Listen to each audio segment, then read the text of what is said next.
All right, let's get down to business. This young man got started in the network marketing industry some 25 plus years ago, like myself. He was like an SVP in our previous company. He did very well, and the company just folded on him as he was building his momentum, building up, running around South Carolina, yeah, just wearing tires off his car, building, and did a fantastic job. I was going on stage at the international convention in Dallas. My phone rang. I didn't have it off yet, and I said, "Listen, I want you to recruit me, bring me in your line." And I said, "I call you when I get off stage," and the rest is history.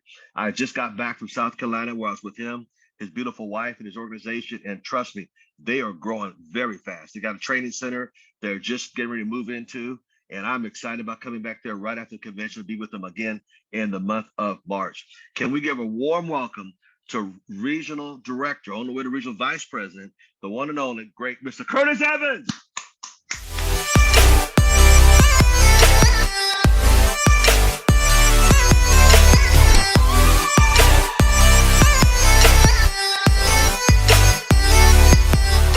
Hello, everybody. Okay. All righty, then we're real happy to be here. Mr. Thomas was with us last weekend. We had a great time. We were able to learn a lot. We had a bunch of people at the meeting, and they were a lot of people were able to get cranked up and get started. We had a really exceptional month, and I say that from a lot of ways. We learned a lot, okay? Because when you're in this business, you're always learning. And then we went to corporate. We went to the corporate office a couple of weeks ago. And I'm just going to share a couple of things that we learned there, and then what we learned while Mr. Thomas was in town last week. We were fortunate because we have some brand new people that just came on board. A lot of new people, but notably one of the EDs from our old organization, Miss Madeline Smith, out of Alabama. She's on the call today. You might see her.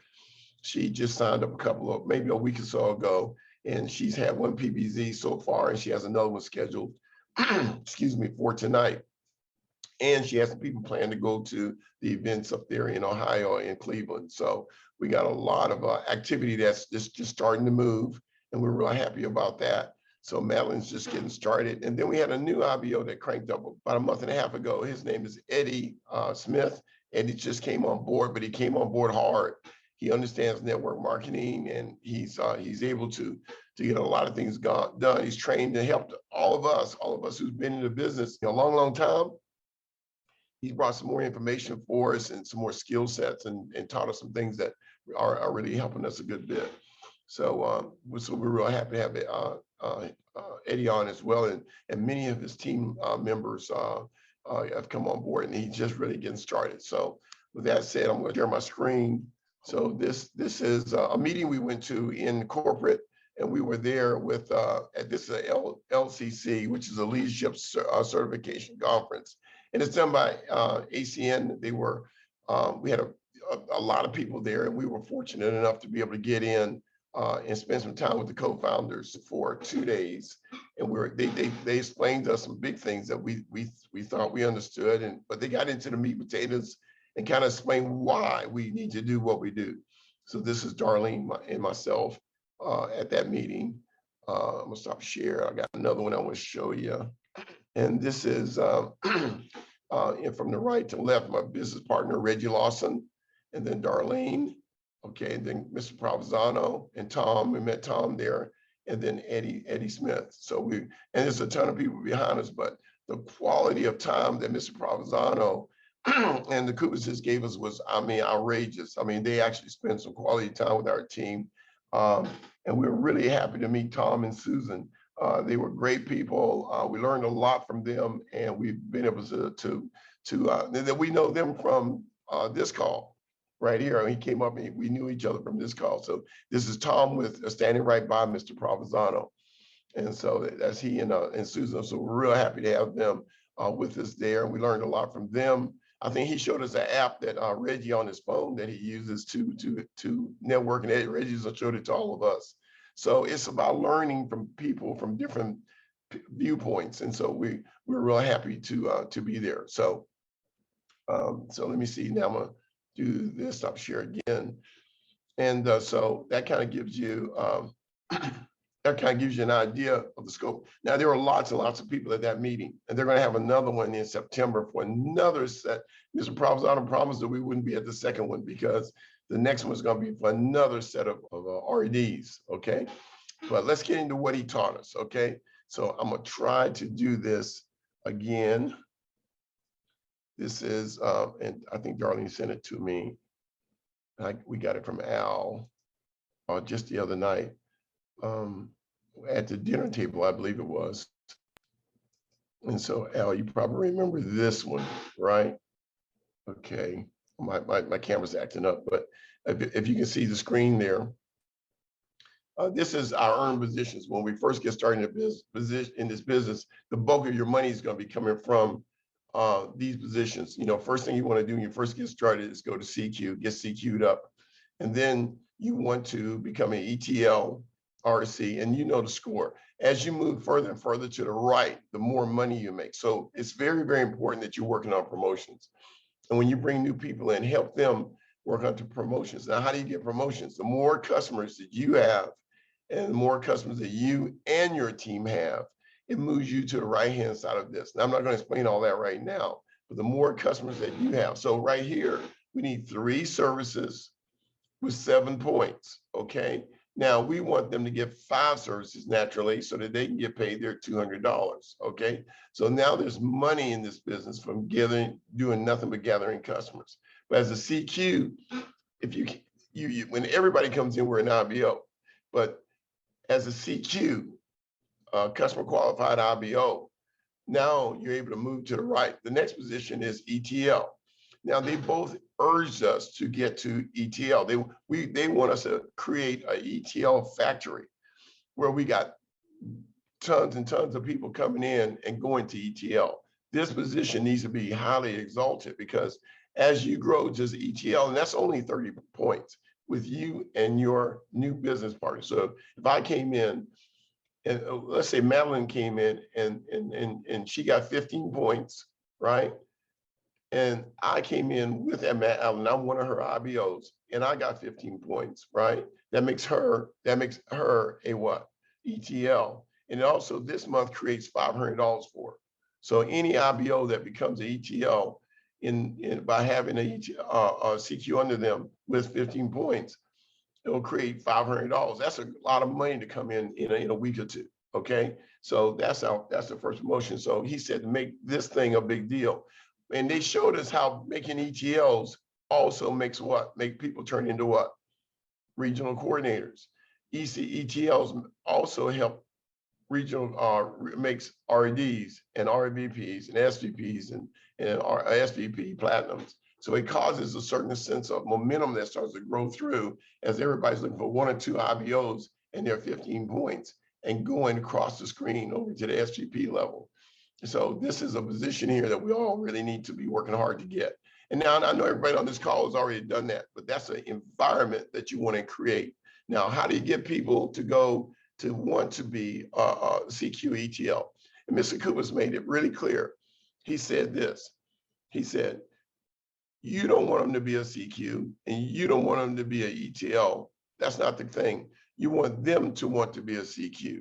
You want them to want to be a ETL. If you can show, if they want to be a CQ, they will be one.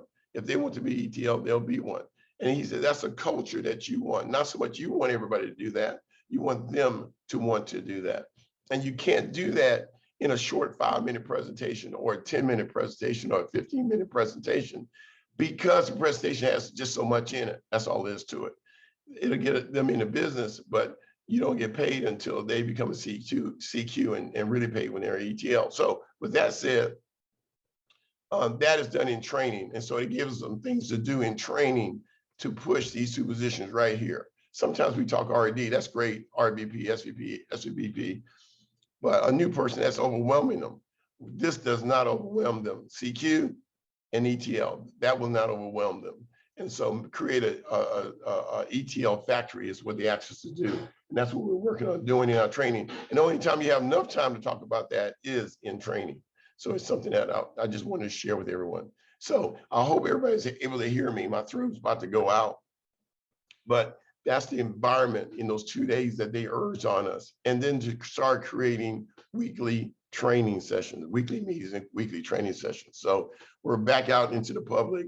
COVID is not over. It's still here, but if we're immune or got antibodies or whatever, we're going to sooner or later have to start talking to people and dealing with people. And so as that happens and the country opens up, we start growing our businesses.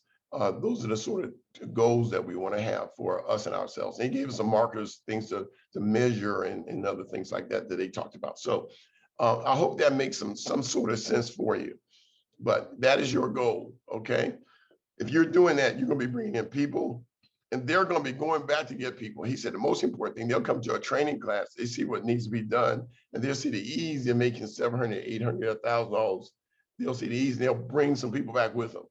He said, create the environment where the CQ and the ETL, they see that getting that big promotion ETL, that they need 1 or 2 IBOs. And if they bring those back, you can help them get into the business. He said it'll cause them to bring people back, not just come and then come back by themselves next week and come back by themselves next week. They'll bring people back. And he said that causes momentum. And once you got that environment going in your city, then you can start teaching your other leaders in other cities how to do what you do. He said, first create it yourself. And so that's our goal, is to open up 3 cities. We're working hard on actually 4: Orangeburg, South Carolina; Columbia, South Carolina; Sumter, South Carolina; Corbett McRae and Diane and Dorothy over in the Sumter area; Reggie and Verdell and Lurleen and some others are in the Orangeburg area, and Angie and some others are in the Orangeburg area. And then Troy, as Al just mentioned, Mr. Thomas just mentioned, is in the Columbia area. We're going to try to get that one going as well. And we got other markets like in Alabama where Madeline just started.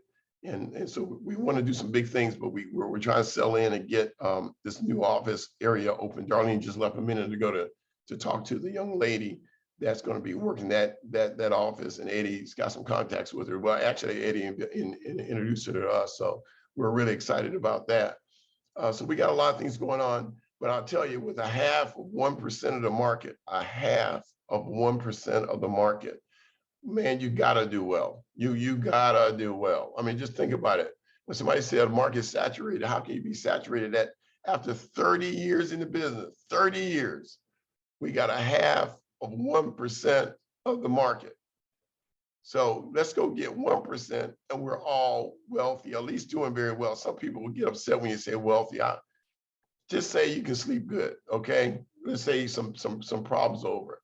That's why I tell people down here on this chart, I'm gonna try to get it back up again, that there's a lot of money in this chart, and we know that, okay? But when he explained the money, they went into the RVP, what the amount of money that's over in the RVP. Remember, this is RD class, so they'll pull a curtain back, and they showed the RVP, the SVP, and the SVPP positions, and they did exactly to us what they wanted us to do to them. They wanted us to want to be a RVP. That's what I got out of that class. They wanted us to want to be an RVP. They wanted us to want to be a SVP. And they wanted us to want to be a SVPP, okay? And so when they pulled the curtain back on this chart here, I'll just tell you real quickly, it was really unique because he said if you're doing well as RVP, SVP, and SVPP, if you still have your job, it's because you really like your job. I mean, you see, we never ask nobody to quit nothing. We don't want anyone to quit anything. They need to work their job, work whatever they're doing right now as they build this. But he said, when you get down here, and if you're serious, when you get down here, he said, if you get here and you're still in your job, it's because you really like your job. And that may be true. You may be a guitarist, you may be a surgeon, you may cut grass, you may be doing your hobby, the thing that you love the most. And so he says, stay there, because this has nothing to do with that. It has nothing to do with that. Okay. So that's about all I have, Al. And I can tell you that from the point of, I think in another 2 minutes, I won't be able to talk. So I'm gonna have to turn it over to you again and just kind of gave everybody all I know that happened to us with, we were real happy to have you down last weekend. It worked out really, really well. We're also happy to get some really strong leaders on board and then go into the meeting with the co-founders. It was a great part of our session. So now we're looking forward to getting to Fort Worth, Texas, and we're putting all our energy right now into seeing how we get as many people as possible to Fort Worth. I'm telling you, on the 30th anniversary, you do not want to miss this. I mean, you might miss another one somewhere down the road, but the 30th anniversary, you want to say you were in Fort Worth when that came up. And I think Tom and Susan can concur with us. They made a big deal out of that. How you doing, Tom? I see you there now. How you doing, sir? Okay, very good. That takes care of my portion today. I'm gonna flip it back over to Al. Thank you very much for your time.